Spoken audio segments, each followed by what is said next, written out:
এত বড় ছেলের এখনো সুন্নতে খাতনা করে নাই, আবার ছেলেটার অবস্থা দেখো, দাঁত কেলে কেলে হাসছে, কোনো লজ্জা শরম নেই।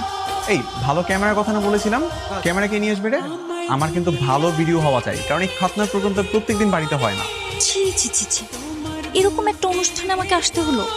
এত বড় দামড়া ছেলে, তার নাকি হবে সুন্নতে খাতনা, এটা মানা যায়? কিছু বলবেন? আসলে একটা কথা বলতাম, আপনি তো জানেন এটা একটা খতনা অনুষ্ঠান। আমরা সবাই যখন একসাথে হব না, একটু নাচানাচি করতাম। আপনি কি আমার সঙ্গে ডান্স করবেন? এই, আপনার কি লজ্জা শরম বলতে কিছু নাই? আপনি আমাকে আবার ডান্স করতে বলেন? আপনি আমার সামনে থেকে যান। শোনেন, সুন্দরী মেয়েদের কিন্তু এত রাগ থাকতে নেই। কথা বলতে তো ভালোই শিখেছেন। আল্লাহ যদি আপনার মধ্যে একটু লজ্জা শরম দিত, তাহলে খুব ভালো হতো, এসব আর দেখতে হতো না। কি সব আবার দেখলো রে বাবা, তো কিছু কি ছাড়া যায়? কি ব্যাপার ভাইয়া, উকি মারছো কেন? উকি কই দিচ্ছি, আমি তো এমনি দেখছি। বাসায় কোনো সুন্দরী মেয়ে আসলেই খালি ঘুর ঘুর ঘুর ঘুর করো। এই ঘুঘুর মানে কি? হ্যাঁ, আমার কি আর কোনো কাজ থাকতে পারে না?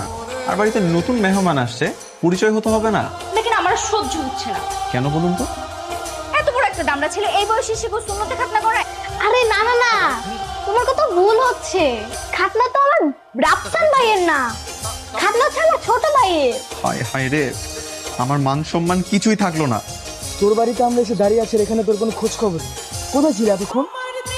দোস্ত কথা বলিস না, মনে কর জীবনটা হেল হয়ে গেছে, মানি যুদ্ধ বলে আর কিছু থাকলোই না আমার। কেন, কি হয়েছে? খাপনা হইতেছে একজনের, ভাবতেছে আরেকজনের। আপনাচ্ছিস কেন? রাফসান ভাইয়ের রাতুলকে দেখছো? না না, আমি জানি না। তাহলে তুমি জানোটা কি? সুন্দর মেয়ে যেখানে আছে ওইখানেই তো। যাবি এখান থেকে? এক্সকিউজ মি, কিছু বলবেন? আমি একটু দোকানে যাব, আমাকে একটু দোকানে নিয়ে চলেন তো। থাক, লজ্জায় এত মুখ লুকাতে হবে না, চলেন। ঠিক আছে চলেন। এই শোনেন, একদম হাসা যাবে না। আমার হাসি পেলে আমি কি করব? দেখেন, আপনি একটু ভুল বিষয় নিয়ে ভেবেছেন। আচ্ছা, আমি যেটা ভুল করে ভেবেছি সেটা যদি সত্যি সত্যি হতো তাহলে কি হতো? দেখুন, আমি কিন্তু এবার রিক্সা থেকে নেমে যাবো।